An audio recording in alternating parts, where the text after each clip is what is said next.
अस्सलाम वालेकुम नाज़रीन, साइट में भलीकार आऊं सगर नाजिया मीर। नाज़रीन, परॾेही तोड़े ॾेही फ्रंट ते हिन वक्त खोड़ अहिड़ा मामला, हिन वक्त खोड़ अहिड़ियूं डेवलपमेंट्स हलंदड़ आहिनि जंहिंमें हुकूमती किरदार हिन वक्त असांखे तमामु घणो नुमाया नज़र अचे पियो ऐं हुन हुकूमती किरदार जे हवाले सां उन ते तमामु घणी ॻाल्हियूं बि थियनि पियूं, बहस बि थियनि पिया। जेकॾहिं परॾेही फ्रंट ते असां ॾिसूं पिया त हिन वक़्तु जेको सभ खां वॾो ऐं अहम जेका हिन वक़्तु मामिलो हलंदड़ आहे त ईरान अंदरि ईरानी सुप्रीम लीडर जूं आख़िरी रस्मूं हलंदड़ आहिनि। उनखां फौरी पोइ ॼाणाए पियो वञे त ॻाल्हियुनि जो जेको हतमी मुआदे खे वठी करे जेको ही टेक्निकल राउंड हले पियो, उन जो आख़िरी मरहलो आहे, ॻाल्हियुनि जो जेको टियों दौरु आहे उहो थियणो आहे। उन वाले सां इहे बि इम्कान ज़ाहिर कया पिया वञनि त थी सघे थो हीउ दौरु पाकिस्तान जे अंदरि थिए, हिकु भेरो ॿीहर पाकिस्तान खे मेज़बानी जो मौक़ो मिले, पंहिंजो किरदारु अदा करण जो मौक़ो मिले। उन सां गॾोगॾु नाज़रीन हिन वक़्तु जेका सूरत हाल असांखे नज़र अचे पई, हिन किरदार सां गॾोगॾु कुझु ॿियूं डेवलपमेंट्स असांखे नज़र अचनि पियूं, जेतोणीकि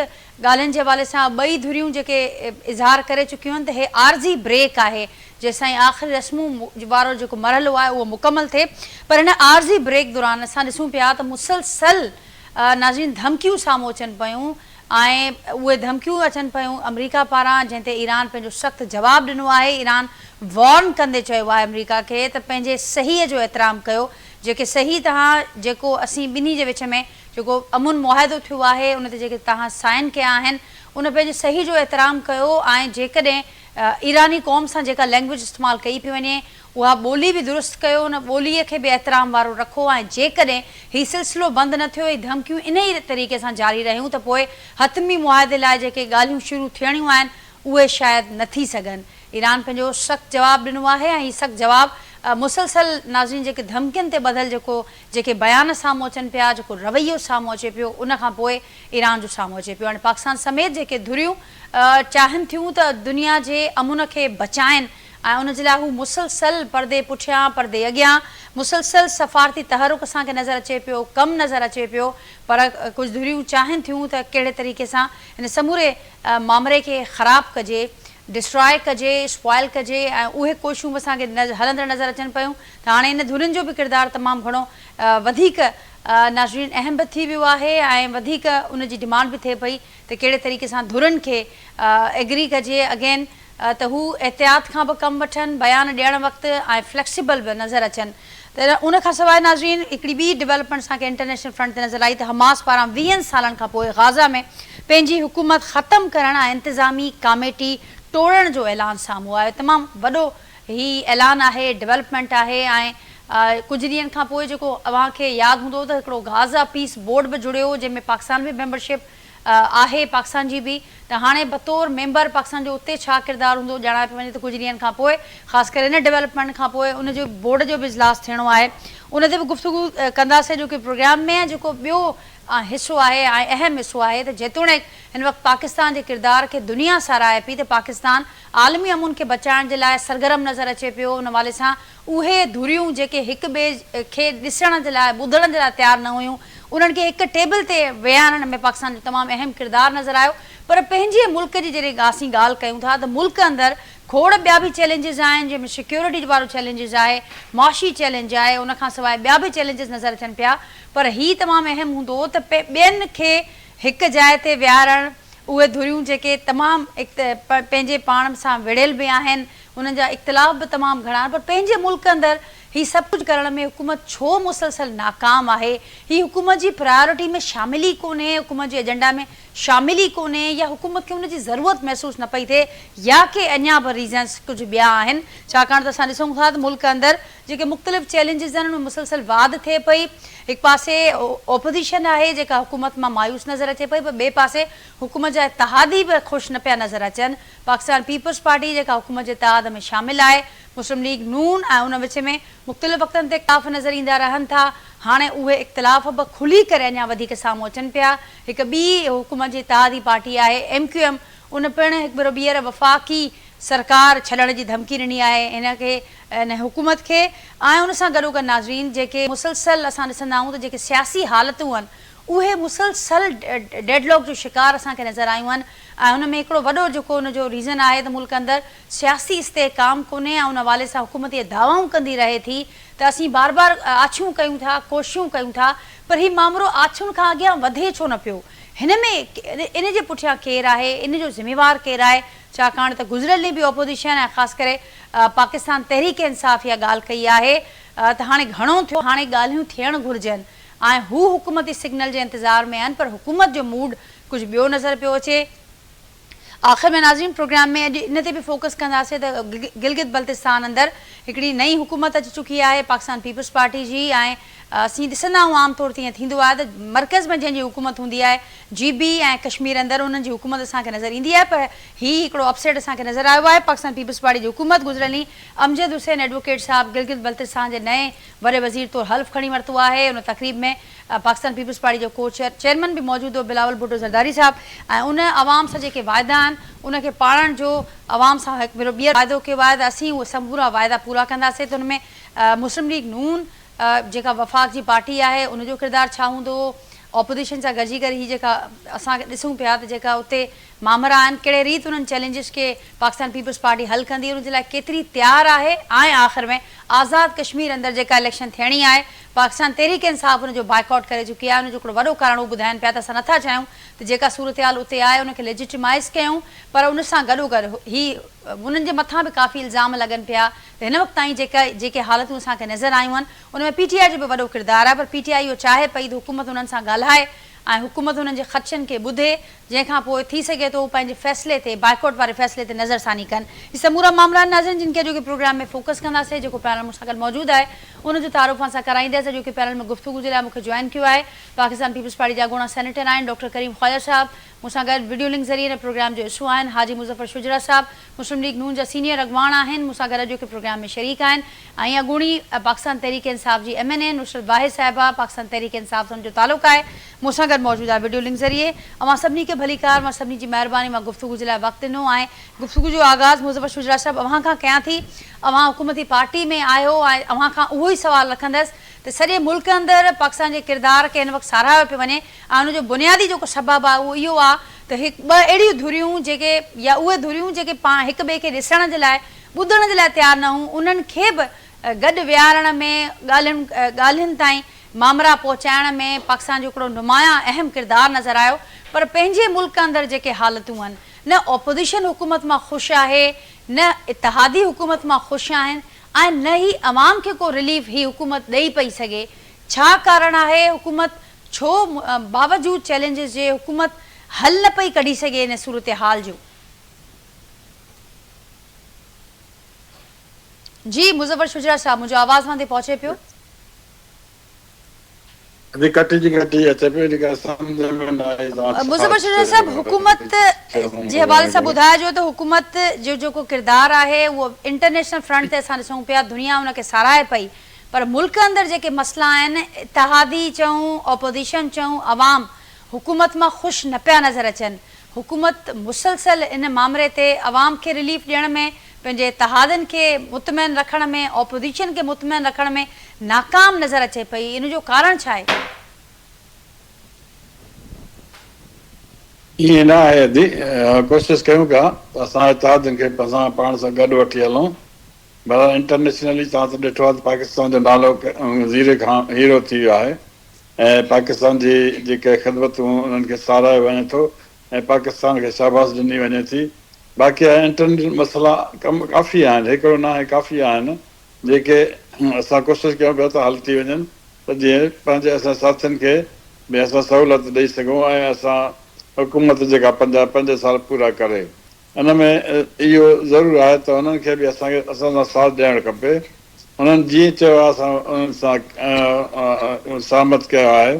जीअं तव्हां ॾिसो जीअं हुकूमत हुनजी हाणे ठही आहे त उहा बि असांजी सहमत सां हुकूमत ठही वई, पीपल्स पार्टी हुनजी हुकमरान थी आहे, त इन जो मक़सदु इहो आहे त असां अपोज़िशन खे पाण सां गॾु वठी हलणु चाहियूं था, ऐं असां नथा चाहियूं त पीपल्स पार्टी असां सां नाराज़ थी वञे या MQM असां सां नाराज़ थी वञे। असांजी कोशिशि इहा आहे त असां इन्हनि खे राज़ी कयूं ऐं जेके मसइला आहिनि मिली जुली करे हल कयूं। हिन वक़्तु हू राज़ी आहिनि अव्हां सां? MQM खे राज़ी करे छॾियो आहे, मुस्लिम लीग नून हुन सां को राब्तो थियो आहे, ऐं गॾोगॾु मां ॻाल्हि कई त मुस्लिम लीग नून जी सहूलियत सां GB अंदरि ही हुकूमत ठाहिण में पीपल्स पार्टी, पर पीपल्स पार्टी त कुझु ॿी कहाणी ॿुधाए पई। हू त ॼाणनि पिया त असांखे तमामु घणियूं मुश्किल ॾुखियायूं पेश आयूं ऐं उन खां पोइ असीं उते कामयाबु थियासीं ऐं पंहिंजी हुकूमत ठाहिण में कामयाबु वियासीं, पर मुस्लिम लीग नून न बस सां गॾु आयो। ईअं न आहे जेकॾहिं मुस्लिम लीग नून चाहिया त हुते हुकूमत पंहिंजी ठाहे हा, पर हुकूमत मुस्लिम लीग नून न ठाही। इन करे त असांजा साथी जेके हुआ पीपल्स पार्टी वारा, उन्हनि खे असां चांस ॾियणु चाहियूं पिया ऐं चांस बाक़ाइदे हिननि खे ॾिनो आहे त उहे पंहिंजो कमु कनि ऐं उते ठीकु ठाक तरीक़े सां हुकूमत हलाइनि।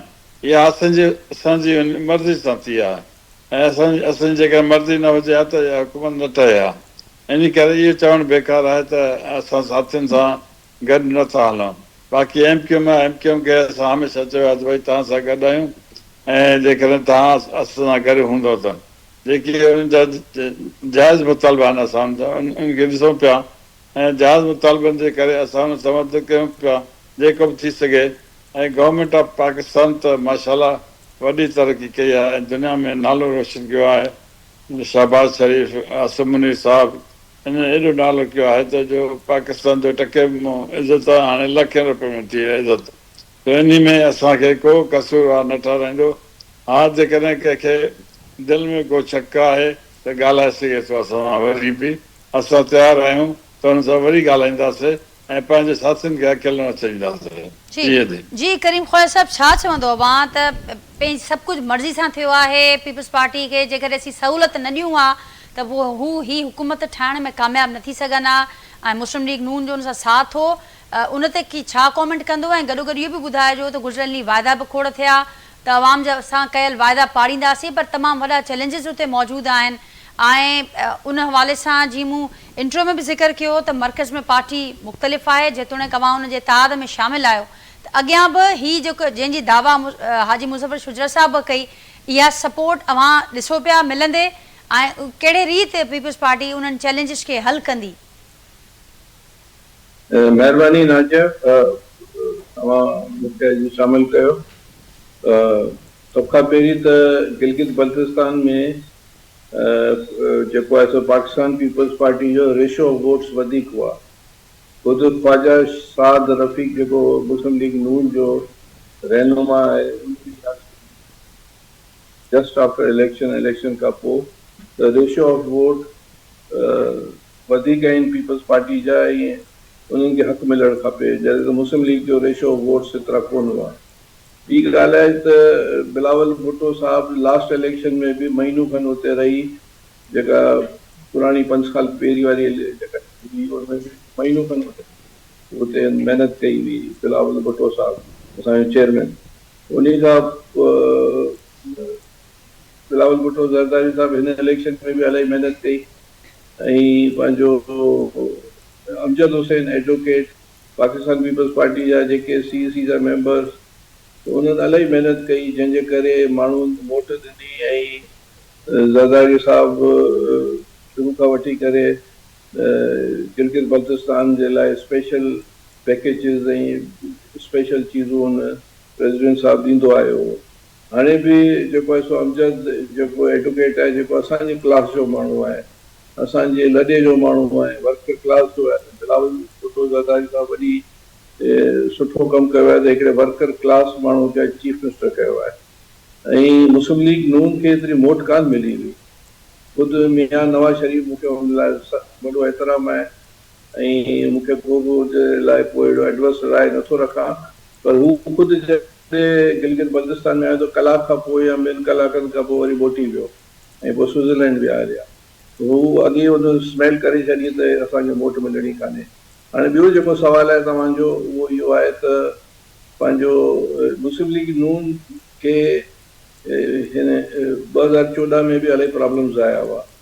उन वक़्तु बि पाकिस्तान पीपल्स पार्टी हिननि खे सलाह ॾिनी हुई त पार्लियामेंट जे बलबूते ते वेही करे माण्हुनि जा मसइला ॿुधे हल करे ऐं पंहिंजो असां उन्हनि खे हेल्प बि कईसीं। 2014 जी ॻाल्हि थो कयां।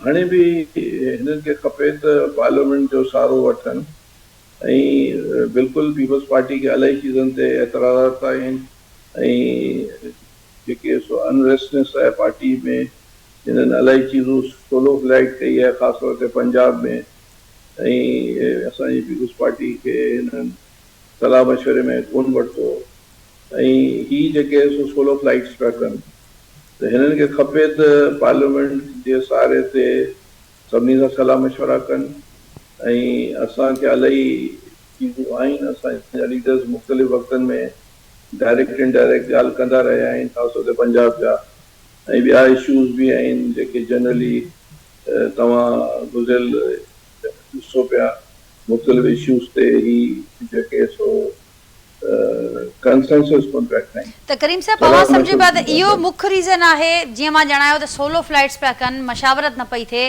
ऐं ऑपोजिशन बि कुझु अहिड़ियूं शिकायतूं करे पई त आछुनि ताईं मामिलो अञा ताईं महदूद आहे हुकूमत आछूं करे थी उन खां पोइ अॻियां न पई वधे मामला अॻियां नथा वधनि त हुकूमत खे छा हुनजी ज़रूरत महसूस न पई थिए जीअं मुज़फ़र शुजरा साहब ॼाणायो त परॾेही फ्रंट ते हुकूमत जी साराह पई थिए हुकूमत खे छा अंदरि जेके इंटरनल कॉन्फ्लिक्ट्स आहिनि जेके मसला अवां पिया बयानु कयो जेके ऑपोजिशन पे बयानु करे हुकूमत खे ज़रूरत महसूस न पई थिए हुकूमत जी प्रायोरिटीज़ में ही मामला न आहिनि या कि ॿिया कारण आहिनि ॿिए कारण जो ते आउं तबसरो नथो कयां पर ॾिसो प्राइम मिनिस्टर माना हर बस खे प्राइम मिनिस्टर हाउस मां लंघणो आहे हाणे मिसाल आउं हिकिड़े तव्हांखे ॾियां त जॾहिं 85 जी इलेक्शन ठही हुई त जूनियर साहब प्राइम मिनिस्टर हो ऐं ज़ियाउल हक़ जेको आहे सो हुन वक़्तु मिलिट्री डिक्टेटर वेठो पर जेको जेनेवा में जेको फ़ैसिलो थियो जेको अकॉर्ड थियो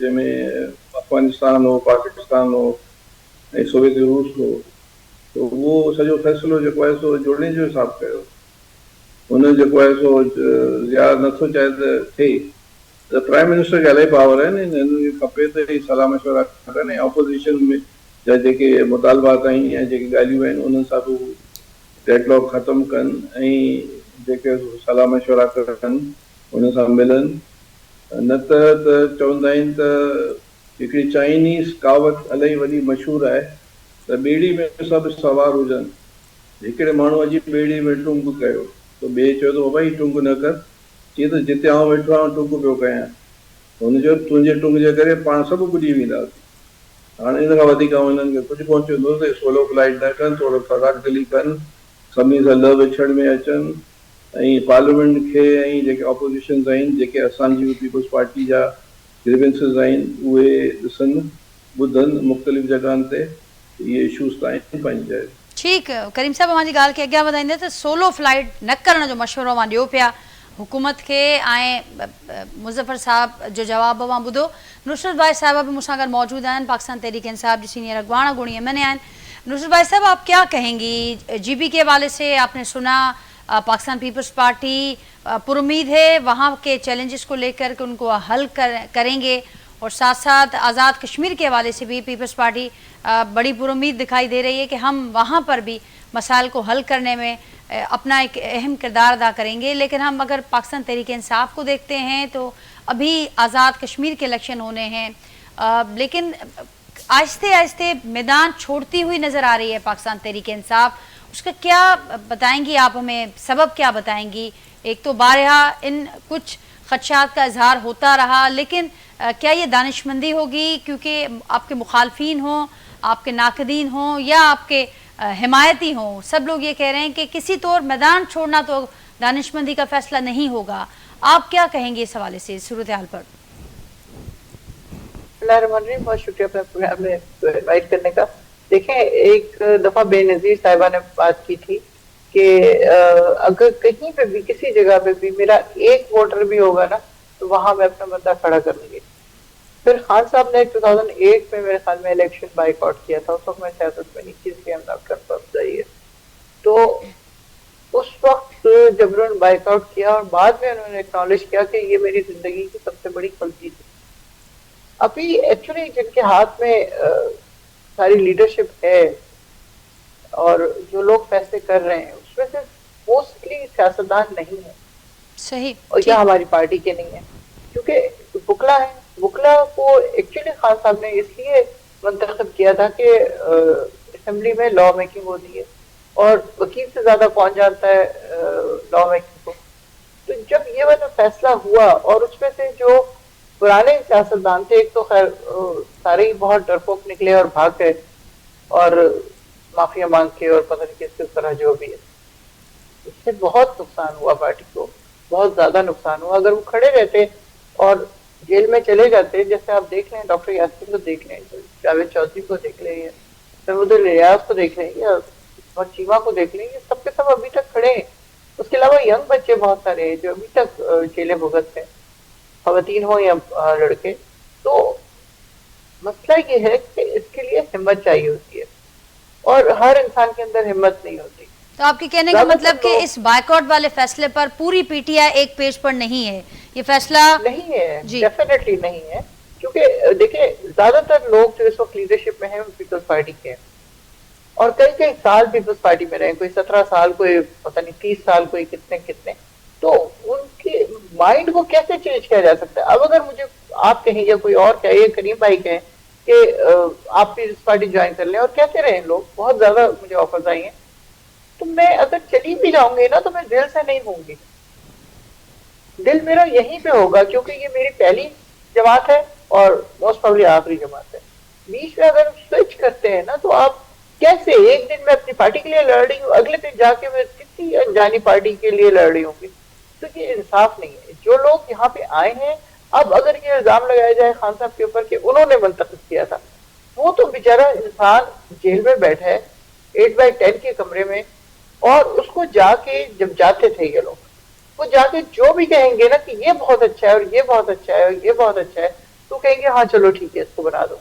उनको क्या पता कि बाहर क्या गेम खेली जा रही है, किस तरह खेली जा रही है, क्योंकि मैं खुद मतलब मुझे ये नहीं कि किसी ने बताया है, मुझे खुद आइडिया है कि ये लोग, इन्होंने मैनिपुलेट किया खान साहब को जाके और इस तरह की बातें की कि they are the most sincere people, और वो नहीं है, झूठ है ये सब कुछ। जितने बड़े ओहदे ले लिए हैं उन लोगों ने, उन्होंने ख्वाब में नहीं सोचा था कि वो इतनी बड़ी असेंबली में पहुंच जाएंगे और क्या क्या कुछ उनको मराहत मिल जाएगी, तनख्वाहें 10-10 लाख टाइप हो गई हैं। तो उसके बाद अगर वो किसी कमेटियों में हैं तो वहां से भी बेइंतहा मिलता है, फैसिलिटीज अदरवाइज बहुत सारी होती। तो वो क्यों एक आदमी को जो कि जेल पे बैठा हुआ है, ऑल तो उसी के नाम पे आए हैं ना ये लोग जी। तो नुसरत भाई साहब, इसमें तो बहुत सारे लोग वो लोग भी तो हैं जिनको खुद खान साहब ने मैंडेट दिया, ख्वाह वो मुज़ाकरात का मैंडेट हो, किसी और चीज का फैसला साजी का मैंडेट हो, तो वो भी तो बहुत सारे लोग हैं, वो क्यों खामोश है इस सारे सिनेरियो में? मैं यही बात कर रही हूँ कि देखें वो लोग भी एक एक सीट वाले लोग हैं जो अपोजिशन लीडर और कुछ और बने हुए हैं, तो उनके बारे में भी किसी ने जाके उनसे बात की ना। अगर अब हम ये कहूँ मैं कि गंडापुर ने हिमायत की होगी या किसी और ने, नाम में नहीं लेना चाहिए मुझे, किसी ने भी हिमायत की होगी वहां जाके, तो खान साहब के पास चॉइसेस क्या है? क्योंकि उनको ये तो नजर आ गया जो मेरे सिंसियर लोग थे वो जेल में पड़े और जो फैसिलिटीज सारी उठाते रहे वो गायब हो गए पार्टी छोड़ के। तो उनको जाके जो भी कन्विंस करेगा कि मैं ये हूँ और मैं ये हूँ और मैं ये हूँ, या कोई और आके उनको उनके बारे में अच्छी बातें करेगा, तो खान साहब कहेंगे हाँ ठीक है, क्योंकि उनके पास चॉइस नहीं है इस वक्त, चॉइस नहीं। अभी हमें बर्दाश्त करना है सिर्फ उस लम्हे तक जब तक खान साहब इंशाल्लाह बाहर ना निकल आए। तो इलेक्शन मेरे ख्याल में बायकॉट नहीं करना चाहिए, मेरा अपना ज़ाती ख्याल है, बायकॉट नहीं करना चाहिए था, ठीक। और साथ साथ कल ये भी बात हुई कि अभी तक हुकूमत सिर्फ ऑफर तक, पेशकश तक महदूद है मुज़ाकरात के हवाले से। बैरिस्टर गौहर साहब का ये भी कहना था कि बहुत हो चुका, अब मुज़ाकरात होने चाहिए। मुज़ाकरात तो हुकूमती सिग्नल का इंतज़ार हो रहा है और हुकूमत की जानिब से अभी तक इस हवाले से कोई मामला आगे नहीं बढ़ा। इस पर मुज़फ़्फ़र शुजरा साहब से जवाब लेते हैं। मुज़फ़्फ़र साहब छा चवंदो? वहाँ करीम साहब खे ॿुधो जेके ॼाणाइनि था त मुसलसल एतराज़ जेके हाणे वधी करे इख़्तिलाफ़नि ताईं पहुची चुका आहिनि ऐं उहे खुली करे साम्हूं अचनि पिया, उहा पीपल्स पार्टी हुजे, MQM हुजे, ॿिया माण्हू हुजनि, ऐं उनजो हिकु वॾो सबबु इहा आहे त हुकूमत कंहिंसां मशावरत न पई करे, पार्लियामेंट जो रस्तो न पई वठे ऐं सोलो फ्लाइट पई वठे। अपोजिशन खे अवां ॿुधो चवनि पिया त असांखे पंहिंजा मसला मामला मौजूदु आहिनि, पर असीं वरी बि जेका आछ थी हुकूमत जी उनखां पोइ हिकिड़ो मस्बत मोट ॾिनीसीं ऐं उनखां पोइ इंतज़ार में आहे अपोजिशन भई त हुकूमत कॾहिं अॻियां वधंदी। हुकूमत उते बि ख़ामोश आहे, हुकूमत खे ज़रूरत न पई महसूस थिए या हुकूमत कुझु ॿियो पई सोचे? जी वक़्तु तलफ़ात करण बिलावल साहब खे प्राइम मिनिस्टर घुराए थो, उन सां सलाह करे थो, पीपल्स पार्टी जा नुमाइंदा अचनि था, उते वेहनि था ऐं उते ठीकु ठाक तरीक़े सां निकिरनि था। हेठि बाक़ी जेके आम वर्कर आहिनि उहे इहे छलांग मारनि पिया त भई असांखे कुझु नथो ॾिनो वञे, असांजो ज़ुल्म आहे, असां हीउ थिए थो, असां हू थिए थो। पर मथे जेके सियासतदान उहे बिलावल साहब बि मुतमइन आहे ऐं प्राइम मिनिस्टर बि मुतमइन आहे, इन करे त हुकूमत हले थी। जेकॾहिं मुतमइन न हुजे हा त बिलावल साहब को न को एक्शन खणे हा न। ॾिसो न, हमेशह लीडर जेको आहे पंहिंजी लीडरशिप खे ॼमाइण लाइ हर शइ कंदो आहे।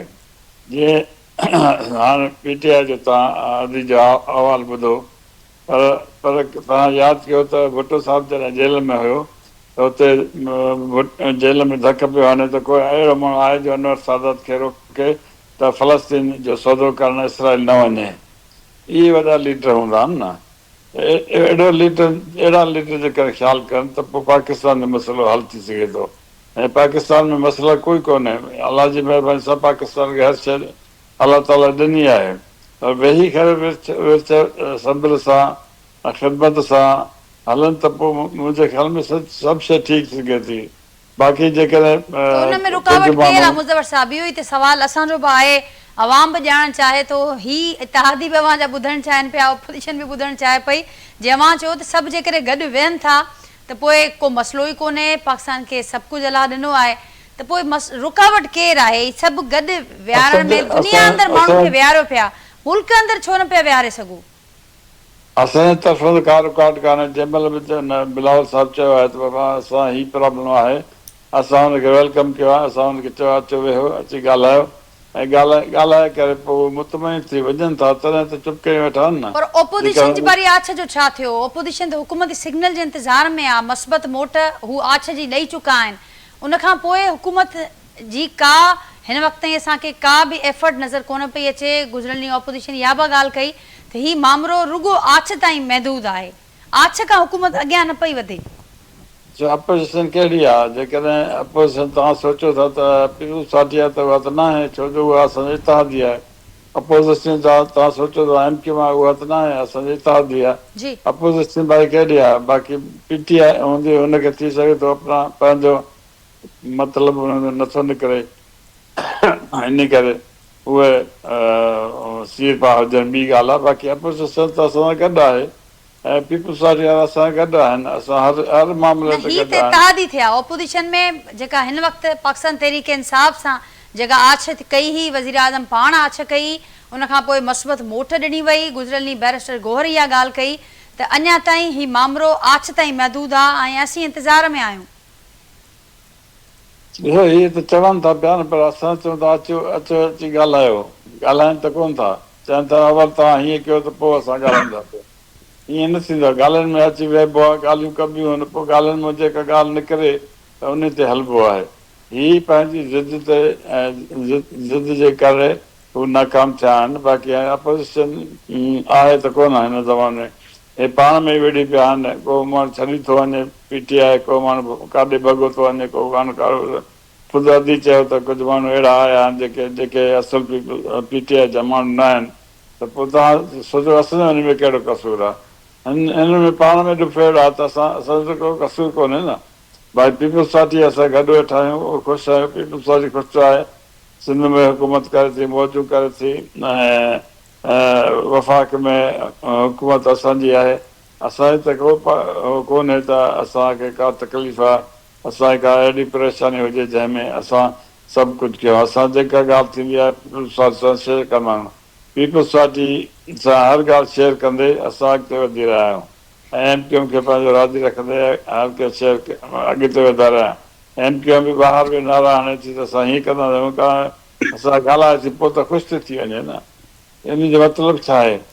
जेकॾहिं नाराज़ आहिनि त नाराज़गी ज़ाहिर कनि न, जेके राज़ी आहिनि त राज़ ज़ाहिर कनि। बाक़ी विच ते थी करे ॻाल्हियूं कंदा, इहा ॻाल्हि सही कोन्हे। ॻाल्हि इहा आहे त पाकिस्तान हिन महिल तमामु वॾी औज ते आहे, पाकिस्तान वॾी हिन महिल दुनिया में वॾो नालो पैदा कयो आहे। इन करे हाणे ॿिया माण्हू डाउन थी विया आहिनि त पोइ थोरी घणी पंहिंजी डाउनथ खे चवनि था कंहिं नमूने असां बि अॻिते अचूं, असां कोई एतिराज़ कोन्हे, उहे बि अॻिते अचनि, अची कमु कनि असां सां गॾु, इंशा ताला मसइलो ठीकु थी वेंदो। जी करीम साहब छा रिस्पॉन्ड कंदो?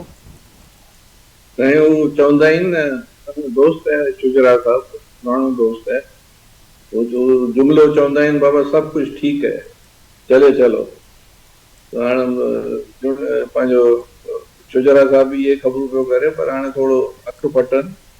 शुजरा साहब असां वांगे मतिलबु हुननि खे मथे वारनि खे सलाह मशवरा या ज़रूरु किथे न किथे त असांजे दोस्तनि जी ये ॻाल्हियूं अख़बारनि में अचनि थियूं या ॿियूं चीज़ूं अचनि पियूं, जेके मेजर इशूज़ आहिनि उनमें जिते पीपल्स पार्टी स्टैंड थी करे उते मुस्लिम लीग स्टैंड नथी करे। मुख़्तलिफ़ चीज़नि में पाकिस्तान जा मुख़्तलिफ़ सूबनि जा पंहिंजा इशूज़ आहिनि, उते हिननि स्ट्रॉन्ग जेको आहे सो स्टैंड कनि मुख़्तलिफ़ चीज़नि में। त इहे इशूज़ आहिनि पंहिंजे, इन सां इनकार नथा कयूं, बाक़ी बिल्कुलु असांजे वोटनि ते ई वेठा आहिनि, असां हुनखे इख़लाक़ी सपोर्ट कयूं पिया। बजट में बि बिलावल भुट्टो ज़रदारी साहब चयो त बजट पास थी वियो ऐं सपोर्ट कई हुई, जेतोणी की कंसर्न ज़रूरु हुआ। त चवण जो मतिलबु आहे त चीज़ूं त देयर इज़ सम फिशी त आहे, पर हाणे असीं पाण चऊं था त पार्लियामेंट पंहिंजो मुदो पूरो करे, मुदो पूरो करण खां पोइ इलेक्शन्स थियनि ऐं स्ट्रॉन्ग थिए पार्लियामेंट। पर करीम साहब जे मुज़फ़र शुजरा साहब ॻाल्हि कई, जीअं चयो पिया त फिशी आहे, पर हाणे ही सभु कुझु चवनि पिया त सभु कुझु ठीकु आहे। मुज़फ़र साहब इहा बि ॻाल्हि कनि पिया जेकॾहिं अहिड़ो को वॾो मसइलो हुजे हा त ही असां सां तव्हांखे ख़ुशि नज़र कोन अचनि हा। ही नंढड़ा ॻाल्हियूं आहिनि, हुनजो बि रीज़न इहो आहे त हर को पंहिंजे पाण खे रेलेवेंट रखणु चाहे थो, हर को पंहिंजी सियासत करे पियो, उन खां मथे ॿी का ॻाल्हि कोन्हे। बस तो सर्वाइवलिटी जी जंग है पाकिस्तान में, वक्त जो जबर है, सर्वाइवलिटी जी जंग है, चीज़न के हलणो है ऐं शयूं हलनि पियूं, इलाही चीज़ूं ॻाल्हाए सघजनि थियूं, इलाही चीज़ूं नथियूं ॻाल्हाए सघजनि, पर इन में बि ऑपोज़िशन जेके पार्टीज़ आहिनि उन्हनि खे बि हिननि खे खपे त उन सां वे फॉरवर्ड थी करे अंडरस्टैंडिंग कनि।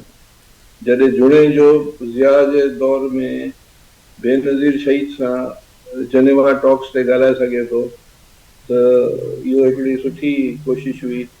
ऐं जनेवा टॉक्स जेके थिया हुआ उन वक़्तु, पुराणी मिसाल तो ॾियणु सम्झाइणु तव्हां पुराणा सियासतदान आहियो, करीम साहब कीअं ॾिसो पिया ही जेको सियासी डायलॉग जो आगाज़ न पियो थिए, रुगो आछनि ताईं महदूद आहे, इन जो कारण छा आहे, ज़िम्मेवार केरु आहे? इलाही फ़ैसिला जेके सो मां तव्हांखे चवां थो न त इहे पाकिस्तान जे 73 कॉन्स्टिट्यूशन में हर फाइल, हर बस खे प्राइम मिनिस्टर हाउस खां लंघणो आहे। प्राइम मिनिस्टर खे एब्सोल्यूट पावर्स वठणा आहिनि, फ़ैसिला करणा। इहो बस आउं फ़िलहाल इहो ई चवां थो, इन में हर चीज़ अची थी वञे। जी नुसरत साहब, अब आगे की स्ट्रेटजी क्या रहेगी? इस वक्त तक जो सूरत हाल है, आपने मुज़फ़र साहब को भी सुना, वो कह रहे हैं कि पाकिस्तान तहरीक इंसाफ के अंदर अगर खुद जिन मामलात का या जिन इख्तलाफात का जिक्र आपने खुद किया, वो कह रहे अगर ये मामलात होंगे तो फिर हुकूमत को तो किसी चीज़ की जिम्मेदारी नहीं दी जा सकती, फिर उनको क्यों पीटीआई मुर्द इल्ज़ाम ठहराती है? पहले तो उसको अपने घर के अंदर, अपनी पार्टी के अंदर जो मामलात हैं उनको ठीक करना चाहिए, फिर कोई और डिमांड या किसी और तरफ जाना चाहिए। जी, मैं इनको याद दिला दूं अपने भाई को कि जब नवाज शरीफ साहब यहाँ से गायब हुए थे तो इनके पीछे सिर्फ 3 लोग रह गए थे, सारे के सारे पार्टी छोड़ के जा चुके थे, कुछ और उन्होंने ज्वाइन कर लिया था, किसी और पार्टी को ज्वाइन कर लिया था। तो हमारे उसमें तो फिर भी अभी बहुत बड़ी तादाद है जो पीटीआई में मौजूद है, ऑल्दो बहुत तकलीफें, बहुत परेशानियां, बहुत टेंशन अभी तक उठा रहे हैं सब लोग, लेकिन उसके बावजूद वो वहां पे मौजूद है। देखिए अनसर्टिनिटी है, इलेक्शन के ना करने का जो मसला है उसमें अनसर्टिनिटी है। आप ये देखें कि अगर उसमें हिस्सा लेते हैं तो वो फॉर्म 47 का रिजल्ट आएगा, और अगर हिस्सा नहीं लेते तो ये सुनने को मिलेगा कि जी ये डरपोक है, भाग गए या कुछ भी, व्हाटएवर, ये फैसला करने की ताकत नहीं रखते। अब हुकूमत के साथ बातचीत की जहां तक बात है, उसमें सिर्फ इतना है कि क्या हुकूमत के पास तो अथॉरिटी है तो उससे बातचीत की जाए और वो फैसले में पहुंच सके, जिसका वजीर आजम आज तक मुलाकात नहीं करवा सका अपने एक्स कुलीग की हमारे सीएम साहब से, वो क्या कर सकते हैं मुझे बताएं। उनके हाथ में अगर कुछ है तो वो ये बोलें, बिल्कुल हाजिर होगा, हर बंदा हाजिर होगा बातचीत करने के लिए।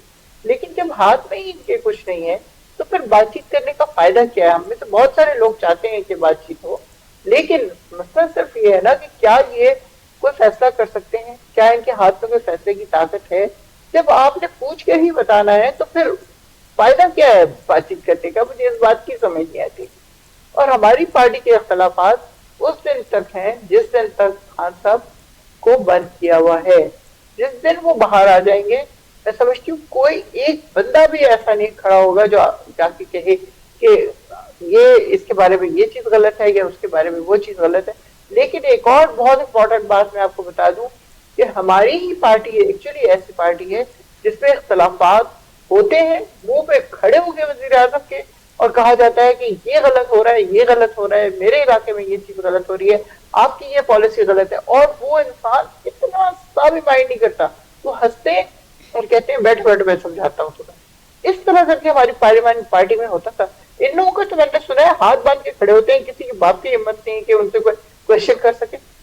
अभी शादी मरी को देखा ना हमने, वो बेचारी बीच में बोलने की कोशिश की उसने, तो किस तरह उसको स्टॉप किया गया। तो हमारे यहाँ इस तरह की चीज नहीं है। हमारा लीडर अपने आप को खुदा नहीं समझता, वो एक्चुअली वो समझते हैं कि अल्लाह ने अगर ये पोजीशन दी थी और इंशाल्लाह आगे भी देगा तो वो लोगों की खिदमत के लिए है। 30-30 साल, 40-40 साल, 50-50 साल पुरानी पार्टियां जब खड़े होकर ये कहती है ना कि हमें और चांस मिल जाए तो हम ये कर लेंगे, आप कुछ नहीं करेंगे। आप जो पैसा आएगा वो बाहर जाएगा, जो पैसा आएगा वो बाहर जाएगा। हुकूमत ने 87,000 अरब रुपया कर्ज ले लिया है, मुझे बताइए कैसे उतरेगा।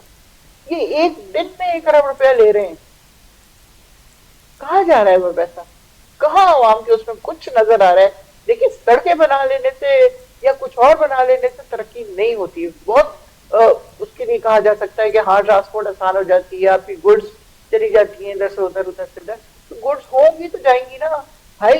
जिस तरह आपने किसानों को मारा है, वो बता रहे हैं कि अब तो पूरी दुनिया वाह कर रही है पाकिस्तान के किरदार की, और अब तो एक बड़ी अपॉर्चुनिटीज पाकिस्तान का इंतजार कर रही है। वो चीज बिल्कुल इससे अलग है। वो इंटरनेशनल सियासत में हमारे फील्ड मार्शल साहब बहुत वाइटल किरदार अदा कर रहे हैं और जिसको माना भी जा रहा है, पूरी दुनिया एक्नॉलेज कर रही है उस चीज को। लेकिन मुल्क के अंदर क्या हो रहा है वो काम तो सियासतदानों ने करना है ना। वो क्या कर रहे हैं यहाँ पे मुझे बताएं। गरीब आदमी पिछले 3 सालों से किसान रुल गया है बेचारा, उसको उसकी गंदम की कीमत नहीं मिलती। हमारी दफा उनको किसानों के जो लीडर्स थे उनको प्राइम मिनिस्टर हाउस में बुलाया गया और वो रो रहा था, कहते हम कभी सोच नहीं सकते थे कि हमें इतनी इज्जत दी जाएगी। यहाँ तो सिर्फ बोला जा रहा है उनको कि वो कुछ करने के काबिल नहीं होंगे, रह गए कि वो क्या करें। कभी सैलाब आ जाता है, कभी कुछ और आ जाता है, और फिर हुकूमत उस वक्त तक वो चीजें बाय नहीं करती जब तक उसकी अंदर से जूस खत्म ना हो जाए। ठीक, तो ये जो सारे हालात नुसरत साहबा बता रही हैं, मैं मुजफ्फर साहब करीम साहब से भी जवाब लूंगी। दोनों इस वक्त हुकूमत का हिस्सा हैं, उनकी हुकूमत है, वो उनके इत्तेहाद में शामिल हैं, लेकिन एक हुकूमत पाकिस्तान तहरीक इंसाफ के पास भी है, उसको भी कई साल हो चुके हैं। ये सारा आपने नक्शा खींचा, उसमें आप समझती हैं कि पाकिस्तान तहरीक इंसाफ से भी अवाम, ज़रूर अवाम उनसे भी पूछ रही है, उनके पास कोई जवाब है, कोई सेटिस्फैक्ट्री अवाम को देने के लिए कि उन्होंने जहाँ पर उनकी हुकूमत थी वो वहाँ पर अच्छा रिजल्ट देने में कामयाब रहे, लेकिन बाकी जो हाल है वो फिर उनसे बाकियों से पूछा जाए। आप मुतमईन हैं इस हद तक पीछे की हुकूमत जहां पर है वहां पर सब कुछ अच्छा हुआ है? नहीं, देखिए सब कुछ अच्छा नहीं हो सकता, इसलिए कि इस वक्त जो चीफ मिनिस्टर साहब हैं वो बिल्कुल नए हैं। एक आप समझे कि स्टूडेंट को उन्होंने खान साहब ने प्रायोरिटी दी कि वो संभाले, और वो संभाल सकता है।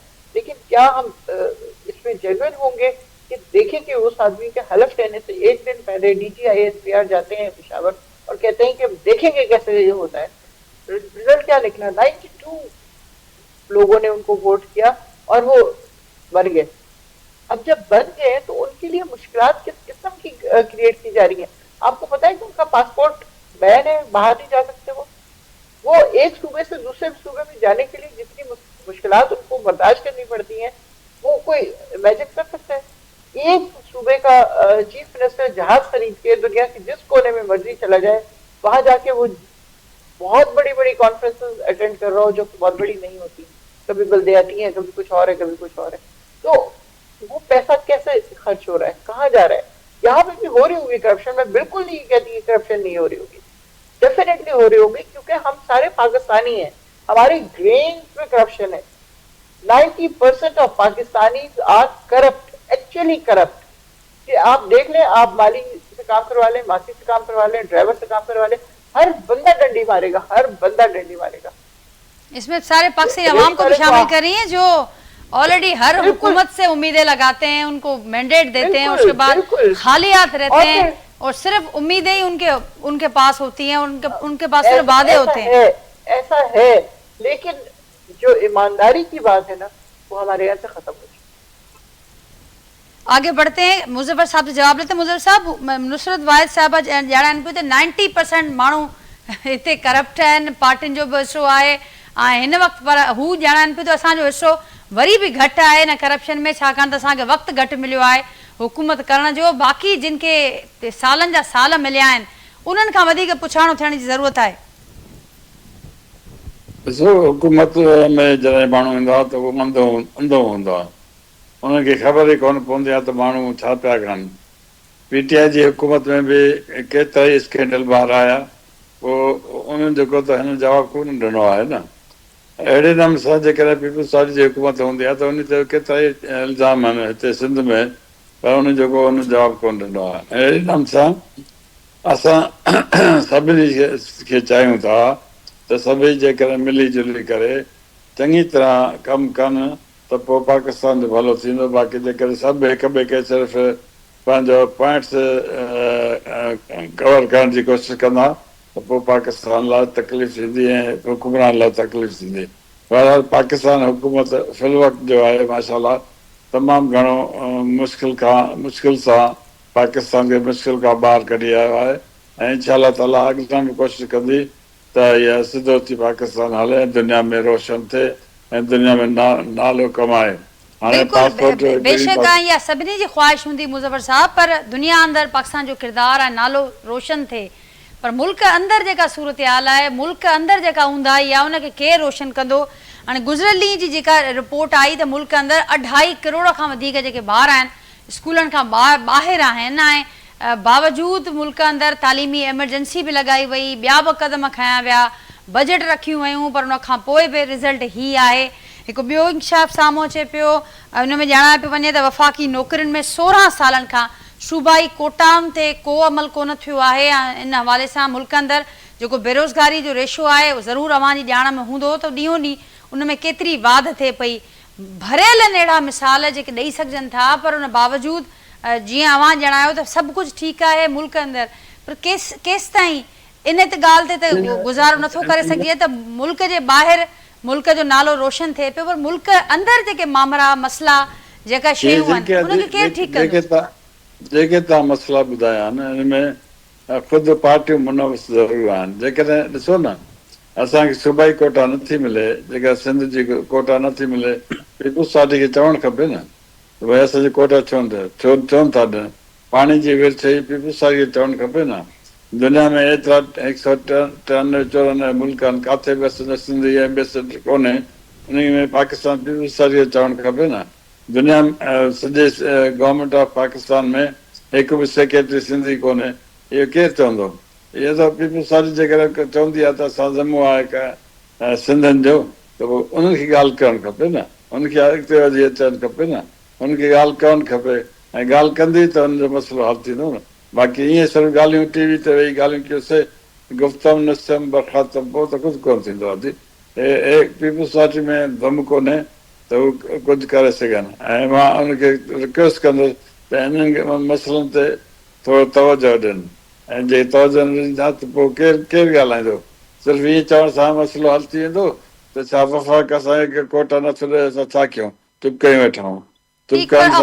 सिंध जा हुआ आहियो मुज़फ़र साहब, सिंध जे मसइलनि खां मामलनि खां वाक़िफ़ आहियो। जेकॾहिं सिंध जी ॻाल्हि कयो पिया ऐं वफ़ाक़ में मौजूदु बि आहियो त वफ़ाक़ जे नुमाइंदे तौरु सिंध में बि मौजूदु आहियो ऐं सिंध जा हुआ आहियो, त त कुझु ज़िम्मेवारियूं मां सम्झो पिया त अव्हां जहिड़नि शऊर रखंदड़ माण्हुनि जे मथां बि आहे, ख़ुदि कुझु ज़िम्मेवारियूं वफ़ाक़ी सरकार जूं बि हुजनि थियूं त हू कहिड़े तरीक़े सां मसइलनि खे हल करे थी, फेडरेटिंग यूनिट्स जा जेके मसइला आहिनि उन्हनि खे अॻियां खणी हले थी। अव्हां सम्झो पिया त उहे ज़िम्मेवारियूं बतौर वफ़ाक़ी पार्टी अदा थियनि पियूं हिन वक़्तु?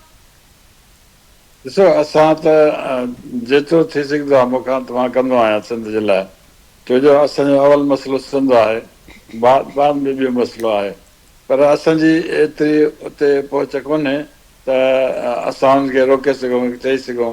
पर पीपल्स पार्टी त करे सघे थी न, छो जो असांजी इलाही आहे न, उहा सभु कुझु करे सघे थी, करणु चाहे त करे सघे थी, ऐं उनखे ई करणु खपे। छो त जेके मसइला थियनि था पिया, इहे जेके सूबाई मसइला आहिनि, उहे पाकिस्तान पीपल्स पार्टी खे हल करण जी कोशिशि करणु खपे, ऐं इहे ज़रूरु करे, चाहे कुझु बि थी वञे, पंहिंजी हुकूमत वञे, पर छा आहे त हुकूमत खे छॾणु नथा चाहिनि। छो त जेकॾहिं हाणे हुकूमत पीपल्स पार्टी जे सिंध मां वई त पोइ वरी पीपल्स पार्टी जी हुकूमत कॾहिं न ईंदी। जी डॉक्टर करीम साहब का जवाब था वठूं। जी करीम साहब, असल में जेको आहे सो सिंध जा इशूज़ आहिनि जेके वफ़ाक़ खे हल कराइण जी, मसइलन CCI जी मीटिंग केतिरे अरसे खां पोइ थी आहे, उन खां पोइ जेको आहे सो सिंध में पाणी जो इर्सा जो इशू आहे, उनमें बि ही कोताही पिया कनि वफ़ाक़ी हुकूमत। उन खां पोइ फेडरल पब्लिक सर्विस कमीशन आहे, उनमें गुज़िरियल 8-10 सालनि खां का एडवर्टाइज़ कान आई आहे जिते सिंध जी कोटा या बलूचिस्तान या KP जी कोटा जेका आहे सा, या पंजाब जी भले कोटा आहे, उते बि का पेशरफ़्त कान थी आहे। त चवण जो मतिलबु आहे त इलाही चीज़ूं त हिननि खे करणियूं आहिनि न, वफ़ाक़ी हुकूमत खे। असां जा अलाइड ज़रूरु आहियूं, पर इशूज़ पंहिंजी जाइ ते आहिनि। मसइलन जेको आहे सो सिंध जा पाणी जा इशूज़ आहिनि, सिंध जा किनालनि जा इशूज़ आहिनि, सिंध में जेके ॿियूं जेके इशूज़ आहिनि जेके वफ़ाक़ खे जेके डील करणो आहे। इंतज़ार करण जे बजाए पीपल्स पार्टी इंतज़ार रुगो करे थी त हू पंहिंजो कमु कंदा, जेकॾहिं कमु उते न बि थिए पियो त पीपल्स पार्टी पंहिंजो पाण मुतहरिक छो न पई नज़र अचे? इन्हनि एतिरा इशूज़ तव्हां बि ॻणाया वियो ऐं खोड़ इशूज़ रोज़ानो जी बुनियाद ते असीं ॿुधूं पिया, पर पीपल्स पार्टी रुगो ख़त लिखनि ताईं महदूद आहे। वधि में वधि असां त इहो असांजे चीफ मिनिस्टर साहिबु CCI जी मीटिंग केतिरे अरसे खां पोइ थी आहे, उन खां पोइ सिंध में पाणी जो इशू आहे। हींअर आऊं जेको आहे सो मुंहिंजो जेको डिस्ट्रिक्ट आहिनि साउथ सिंध जा आहिनि, मसइलन जेके हेठियां जेके ज़िला आहिनि, लाड़ जा ज़िला आहिनि, यकीन ॼाणो त सारियुनि जी अञा ताईं जेको आहे सो पोखी कान थी सघी आहे, बदीन में, सिजावल में, ॿियनि इलाइक़नि में। त चवणु पाणी जा इशूज़ त पंहिंजी जाइ ते वॾा, जेकॾहिं पाणी कोन हूंदो त माण्हुनि जो जेको गुज़र कीअं थींदो। ऐं तमामु जेका जेको आहे सो हाणे इलेक्ट्रिक जा इशूज़ आहिनि या ॿिया जेके गैस जा इशूज़ आहिनि, इहे वफ़ाक़ जा इशूज़ आहिनि, इहे असांजा त कोन्हनि। बेशक, पर हिकिड़ो मौक़ो सुठो मौजूदु आहे, पीपल्स पार्टी अलाए आहे ऐं उन सां गॾोगॾु जीअं पाण मुस्लिम लीग नून बि नशे जो इज़हार करे थी, पीपल्स पार्टी बि त असांजे आसिरे ते ई ही हुकूमत हले पई, ठाहे बीठल आहिनि, त पोइ इन मौक़े जो फ़ाइदो छो न पियो खयो वञे? रुगो ख़त, रुगो जेके असीं ॾिसंदा आहियूं त अहिड़ा मामला सिर्फ़ु बयाननि ताईं, ख़तनि ताईं महदूद नज़र अचनि था। तमामु वॾा इशूज़ आहिनि इहे, ऐं उन ते जहिड़े क़िस्म जी पोज़ीशन हुजणु घुरिजे ओड़ी पोज़ीशन नज़र न पई अचे। मसइलन हिकिड़ो पार्लिमानी तरीक़ो इहो आहे न, ख़त लिखिबो आहे, चीफ मिनिस्टर चवंदो आहे, डिस्कस थींदो आहे, स्टेटमेंट ईंदा आहिनि। इहो काफ़ी आहे? मां सम्झो पिया इहो काफ़ी आहे? इहो काफ़ी न आहे, बिल्कुलु काफ़ी न आहे। हिनखे उते असां जलसा जुलूस त कोन था करे सघूं न, अलाइड आहियूं। हाणे आऊं ॿुधायां थो, टियों ॾींहुं आऊं वियुसि, हुकूमत खां ॿाहिरि त थी सघनि था न। मुंहिंजी ॻाल्हि ॿुधो साईं, ॻाल्हि ॿुधो, तव्हां इहा हर ॻाल्हि ॿुधो पिया। हाणे टियों ॾींहुं आऊं वियुसि, कुझु फातिहा करणियूं हुयूं सिजावल में, जाती में, उते हालत इहा आहे त 18 कलाक लोड शेडिंग पई हले, गैस जा इशूज़ लॻा पिया आहिनि, माना पोखियूं कोन थियूं आहिनि सारियुनि जूं, जंहिंजो गुज़र कैश क्रॉप जेको हुन इलाइक़े जो इहो आहे। ऐं इहो सॼे सिंध जो इशू आहे, कोई हिते जो कोन्हे। पाणी जा इशू इहे त हिननि खे हल करणा आहिनि न। वज़ीर आला वधि में वधि लिखंदो ख़त, चवंदो, CCI जी मीटिंग उठाइण लाइ तयारु कोन्हे। पोइ कीअं मतिलबु? इहे इशूज़ सिर्फ़ु असांजा कोन्हनि, बलोचिस्तान जा बि आहिनि, ख़ैबर पख्तूनख्वा जा बि आहिनि, ॿियनि इलाइक़नि पंजाब जा बि हूंदा। मसइलन हींअर TV ते हले पियो त असांजो वज़ीर आला पंहिंजो अमजद साहिबु ख़ैबर उते गिलगित बल्तिस्तान में सभिनी डॉक्टर्स खे रेगुलराइज़ करे छॾियो, हींअर TV ते हले पियो। त मसइला हे बि त मसइला हल कनि न। जेके फेडरल में नौकरियूं आहिनि उहो थ्रू फेडरल कमीशन अनाउंस नथा कनि या असांजी जेका कोटा आहिनि जेके मुख़्तलिफ़ इदारनि में उहो छो नथा ऐलान कनि त हिन ते ख़ामोशी लॻी पई आहे, ॻाल्हाइण लाइ तयारु कोन्हनि। असां वधि में वधि चई सघूं था न, ॿियो त हाणे को पाकिस्तान में को इनकलाब जी मां उहो ई पुछो त अवां सम्झो पिया जीअं मां चयो असीं रुगो चई सघूं था, ख़त लिखी सघूं था, जेको तरीक़ो पार्लियामेंट आहे उहो इख़्तियार करे सघूं था। अवां सम्झो पिया त ही जेका विधन अवां बयानु कयो पिया उनजे लाइ ही वारो जेको रिएक्शन आहे या पोज़ीशन काफ़ी आहे? ॾिसो ॻाल्हि ॿुधो, जेके मसइला हल नथा थियनि, माण्हू बुख मरंदा, माण्हू जेको सो ख़ुदि ब ख़ुदि सड़कनि ते निकिरी ईंदा ऐं उहो वरी असां खां बि कंट्रोल में कोन थींदो। मसइलन केनाल जा इशूज़ तव्हां ॾिठो, हुनमें सिंध जो माण्हू निकिरी आयो। मसइलन ॿिया जेके इशूज़ आहिनि, हीअं जेको सो मूंखे लॻे थो त ज़रात जो वॾो इशू थो, हीअं जेको सारियुनि जा फसल जेके हुनखे माना पोखियूं कोन थियूं आहिनि त माण्हू छा मतिलबु पाणी कोन्हे त कीअं थींदो कमु। इहे ॿ टे इशूज़ अहिड़ा आहिनि, गैस जा आहिनि, इलेक्ट्रिसिटी जा इशूज़ आहिनि। माण्हू छवा छिता थी विया आहिनि, माना 12-12, 14-14 कलाक, 18 कलाक लाइट कोन्हे, गैस कान्हे, मायूं ॿारनि खे कीअं खाराईंदे, माण्हू खाईंदा पीअंदा कीअं? इहे त रियल इशूज़ आहिनि न। इन ते जेकॾहिं असां बि अगरि ख़ामोश थी वेही रहंदासीं, असां इहो लिखूं पिया न, वज़ीर आला साहिबु लिखे पियो, कैबिनेट सिंध जी लिखे पई, बिलावल भुट्टो साहिबु हुननि सां मुख़्तलिफ़, बिलावल भुट्टो ज़रदारी साहिबु मुख़्तलिफ़ वक़्तनि में हुन ज़िक्र बि कयो आहे त इहे इशूज़ पाकिस्तान जा इशूज़ आहिनि, सूबे जा, सिंध जा बि आहिनि, बलूचिस्तान जा बि आहिनि, लॉ एंड ऑर्डर जा इशूज़ लॻा पिया आहिनि बलूचिस्तान में, खैबर पख्तूनख्वा में, कश्मीर में जेके इशूज़ पिया थियनि, इशूज़ त आहिनि न पंहिंजी जाइ ते। मुज़फ़र साहब, अवां रिस्पॉन्ड इन ते कंदो त ज़ाहिर आहे जीअं अवां ॼाणायो त सूबाई हुकूमतुनि खे अञा वधीक एक्टिव थियणो पवंदो, पर नुसरत वाहिद साहिबा केपी अंदरि पीटीआई जी हुकूमत आहे, उतां जी कहाणी बयानु कई त हिकिड़ो जेकॾहिं सीएम चाहे त उहो पंहिंजो जहाज़ यूज़ कंदे ऐं उनजो ॿुधाईंदे जॾहिं असेंबली पार्लियामेंट अंदरि सुवाल थियनि था त उन ते वॾे आराम सां इहा ॻाल्हि कई वञे थी, वॾे फ़ख़्र सां इहा ॻाल्हि कई वञे थी त हा वरितो आहे, असीं जहाज़ वरितो आहे, पर हे उहो ई मुल्क आहे जिते अवाम सां तमामु घणा मसइला आहिनि जिन जो ज़िक्र मूं कुझु कयो ऐं कुझु ज़ाहिर आहे अव्हांजे नॉलेज में बि आहिनि। त कुझु ज़िम्मेवारियूं जेके बहैसियत वफ़ाक़ी सरकार हुजनि थियूं, जेकॾहिं सूबा अॻियां न बि अचनि था त तव्हां सम्झो पिया त वफ़ाक़ जहिड़े रीति हिन मामलनि खे हैंडल करे पियो, आज़ादु कश्मीर खां वेंदे पाण वटि जेका हिन वक़्तु सूरत हाल इंटरनली हले पई, उहा उनजी हैंडलिंग अव्हां मुतमिन आहियो बहैसियत वफ़ाक़ी नुमाइंदे जी हैसियत सां? अमी सम्झो पिया त उहा हैंडलिंग बहितर आहे ऐं वफ़ाक़ जहिड़े रीति मामलनि खे हल करे पियो उहो बहितर आहे, काफ़ी आहे? जी बिल्कुलु, असां सम्झूं था त असां सही तरीक़े सां हलूं था ऐं सही कमु पियो थिए, इन करे हेठि सूबनि खे का तकलीफ़ कोन्हे। जेकॾहिं तकलीफ़ हूंदी आहे माण्हू चिलाईंदो आहे, रोईंदो आहे, रड़ियूं कंदो आहे, अॻिते ईंदो आहे, उहे सूबा कुझु कनि कोन पिया, चाहे कुझु मसइलो हुजे, कंहिं बि सूबे जो मसइलो हुजे, को बि सूबो अॻे अचण लाइ तयारु कोन्हे। उनखे पंहिंजी हुकूमत खपे ऐं हुकूमत ठीकु ठाक तरीक़े सां हलाइनि पिया ऐं जेको वणे पियो कनि पिया। बाक़ी हुनखे अवाम त रोज़ रस्तनि ते अचे थो। शुजरा साहिबु, शायदि अवां टीवी या अख़बारूं अॼुकल्ह न पिया ॾिसो, अवाम त रोज़ रस्तनि ते आहे, पोइ उहे महांगे अघनि ते हुजे, पंहिंजे रोज़गार ते हुजे, तालीम ते हुजे। तव्हां ॿुधायो केरु कंदो? असांजी नुमाइंदी हुकूमत पीपुल्स पार्टी आहे सिंध जी, जेकर उहा न कंदी त केरु अची कंदो हिते असांजो सहूलियत? हिननि खे करणी आहे न। मां त पूरे मुल्क जो सिलसिले में ज़िक्र कयो त हर जाइ ते अहिड़ा मामला नज़र अचनि पिया। नुसरत साहब कुछ ऐड करेंगे आप आखिर में? वो कह रहे हैं मुज़फ़्फ़र साहब के सूबों को एक्टिव होना पड़ेगा अगर वो चाहते हैं कि अगर उनके पास कोई मसाइल मौजूद हैं, बज़ाहिर वो के समझ रहे हैं कि इस वक्त तो सब अच्छा चल रहा है, हर सूबे में अगर कोई मसला होता है ऐसा तो वहाँ की हुकूमतें भी हमें सड़कों पर नजर आती या कुछ बात करते हुए नजर आती उन मामला पर, लेकिन ऐसा कुछ नहीं। 26 नवंबर याद नहीं है तो मैं जो बात कर रही थी वो ये थी कि दोनों हुकूमतें मिलके इतना करें कि डैम्स पर काम शुरू कर दें। जो 3 डैम खान साहब ने शुरू किए थे उसके ऊपर काम शुरू कर दें, वो बंद कर दिया है इन लोगों ने, उस पर काम शुरू कर दें क्योंकि ये बहुत मुश्किल हो जाएगी। अभी नहीं 5 साल के अंदर अंदर हम लोग पानी के एक एक कतरे को तरसेंगे। मेरे घर 12,000 का टैंकर आता है, ज़्यादा 10 दिन चलता है। मुझे बताइए कोई गरीब आदमी कहाँ से खरीदेगा, कैसे गुजारा होगा? गैस नवीद कमर साहब इनके पार्टी के पीपल्स पार्टी के बहुत बड़े लीडर हैं, उनकी जमीन से निकली है वो क्यों नहीं इस्तेमाल होती यहाँ पे? ठीक, मेरे पास दूसरे साहब वक्त कम है और ज़ाहिर इस पर डिबेट निकलेगी, तो इस पानी समेत जो कौमी मसाइल हैं, जो कौमी इशूज़ हैं, उन पर ही बैठने की बात हो रही है कि अभी तक इतनी हुकूमतें आई गई, इस वक्त भी मौजूद हैं, लेकिन एजेंडाज और प्रायोरिटीज उनकी बड़ी मुख्तलिफ है। आवाम की बातें नहीं होती, इन कौमी इशूज़ पर बात नहीं होती, अपनी अपनी सियासत पर या मुफादत पर बात हमें मोस्टली नज़र आती है। करीम साहब आखिर में कुछ चवंदो, फाइनल कमेंट?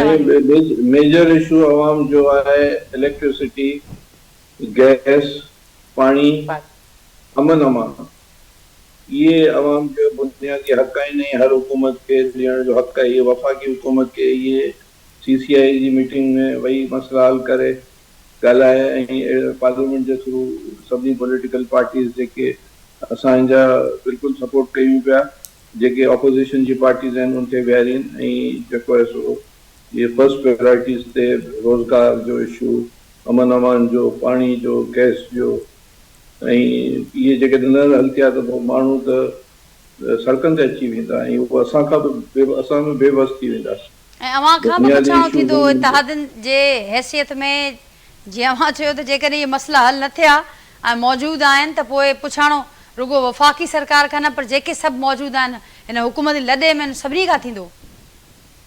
सही, वो तो ये डेफिनेट ॻाल्हि आहे, ये दुनिया जो उसूल आहे, पाकिस्तान जो उसूल कोन्हे, पुछाणा सभिनी खां थींदा ऐं असीं चाहियूं था त उन खां पहिरीं इहे सभु मसला हल थी वञनि। तारीख़ कंहिंजे लाइ बीहंदी कान्हे, तारीख़ अॻियां वेंदी आहे, पंहिंजा पाण फ़ैसिला कंदी आहे ऐं अवाम पंहिंजा फ़ैसिला कंदी आहे। हिननि खे खपे त इहे वेही करे जेके चीज़नि खे सीरियसली वठनि ऐं चीज़नि खे हल कनि। वरी महिरबानी डॉक्टर करीम ख्वाजा साहब, मुंहिंजे प्रोग्राम जो वक़्तु पूरो थिए पियो, तव्हांजी वरी महिरबानी। मां गुफ़्तगू में हिसो वरितो, नुसरत वाई साहिबा, हाजी मुज़फ़र शुजरा साहब। नाज़रीन, गुफ़्तगू मां ॿुधी ही उहे अॻवान आहिनि जेके हिन वक़्तु जेका हुकूमत मौजूदु आहे उनजो हिसो आहिनि, ऐं उन सां गॾोगॾु ऑपोज़िशन जो मौक़िफ़ बि मां ॿुधो ऐं ॻाल्हि इहा ई थी त सभिनी खे वेहणो पवंदो। जीअं असीं कोशिशि कयूं पिया सॼे आलमी अमून खे बचाइण जूं, उन हवाले सां पाकिस्तान तमामु घणो सरगर्म आहे, उनजो हिकिड़ो सुठो किरदारु इमेज नज़र अचे पियो, पर ज़ाहिर आहे उहो कनेक्ट हुजे थो, सलाड़ियल हुजे थो मुल्क जे पंहिंजे मसइलनि सां बि।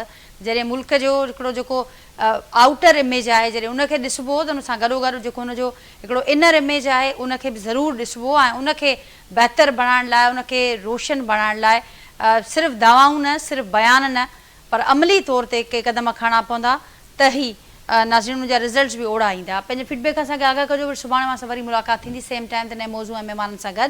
तेसिताईं ॾींदा इजाज़त, अल्लाह हाफ़िज़।